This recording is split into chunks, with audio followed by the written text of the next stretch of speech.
this bolt and the brake booster hose is coming. All right, so.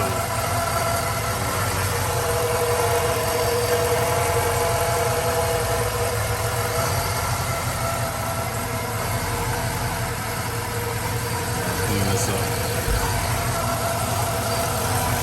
Mighty Mouse.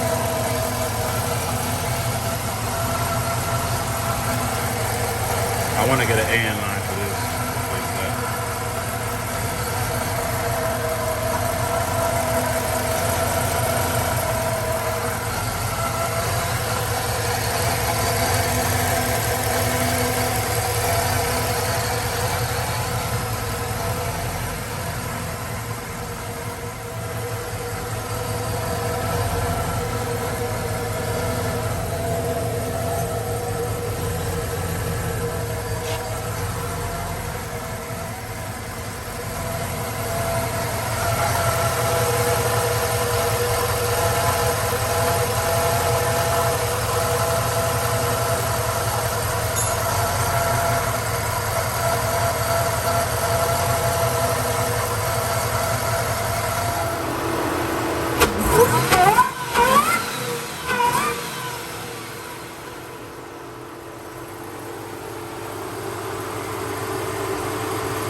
right, so as y'all saw, I was able to get some baby pulls in. You know, I had to downshift from whatever gear. You know, I'm new to auto. I had to downshift from whatever gear down to first or second, whatever. So it just had the supercharger spool, and as soon as I felt myself moving, I let out and I just hit the brakes because, you know, I am in the neighborhood. So, but it's loud as hell, man. Even revving, I can hear it from outside of the car. Regular driving, I can hear it. You know, so I definitely love the hood. It's definitely a product of the hood because I've had stock pulley setups on several cars and none were as loud as this, not even close. So I can't wait to pulley it. You know, who knows, maybe one day a cam.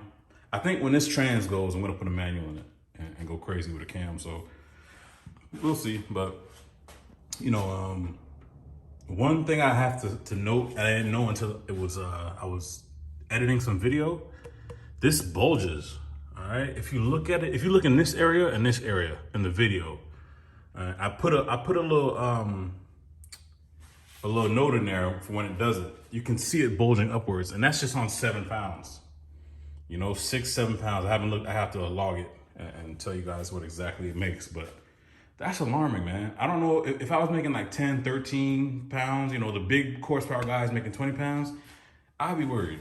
That's just me. I don't know. Y'all let me know if I'm tripping. But looks-wise, performance-wise, can't beat it, all right? So let me just go through some things with you guys. I did not film this to my standards, so I didn't release the video, setting everything up, because when I cut this initially, you see it back here, I clocked this again, had to re-tap the sides and screw it in, just so I can make sure, because there's like a swirling action. Here, y'all look at this video real quick.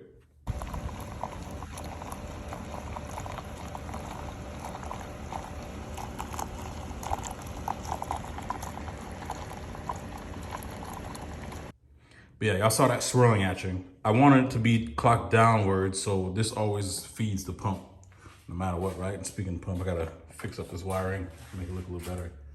But you see, I just put this little heat shield right here because it is over the long tubes. And these long tubes look a little large, man, because I noticed the exhaust while I was under the car, filling up the trans, it's a 3-inch exhaust from the collectors all the way back, except for the mufflers are stock. I wasn't gonna change the mufflers, but I really like the sound when I gun it and everything. Everything's kind of perfect to me, so I may leave them.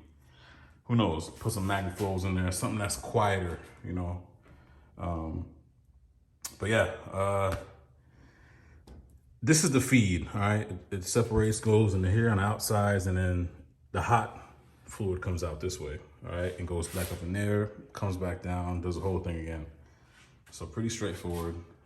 Like I said, it's two that have to tie into one, all right? But everything's locked into place pretty well. You know, you can see I had this mounted there. Really like everything, all right? Some things I need to clean up is like that port cap right there. Let me zoom in on that. It's janky. I gotta get some fresh ones. And then this one, shout out to Nate, he told me you can just plug it with the map sensor because I really wanted to get this thing started.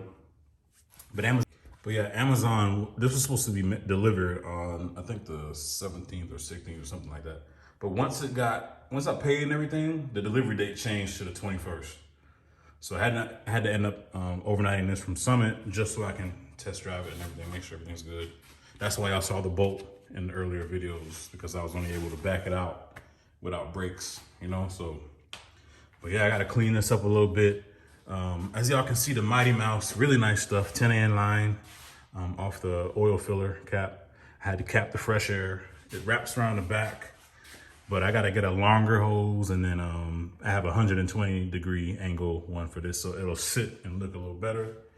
And then the 6-AN, I have that going this way. Maybe I can clean it up a little bit. And then the fresh air, this is the way Mighty Mouse wanted it. The fresh air is off the port on this side, valve cover. And they said if it's too oily after oil change, just go ahead and cap it. And I'll cap this off, so we'll see how that works. I had to extend this harness, so I just ran it up around the belt and stuff and zip tied it here.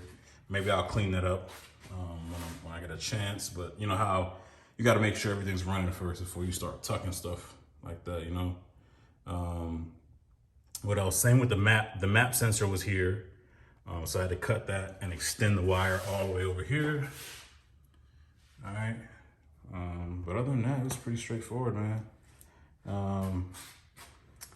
I'll show you guys. I had to tuck this wire. I got to clean it up a little bit better. I can't get it out. But I had to loop the lines on the hood latch. You see the hood latch is gone, right? Because I wanted that to sit far forward. Hood latch is gone. I had the hood pins. But remote start does work. Y'all watch this video real quick.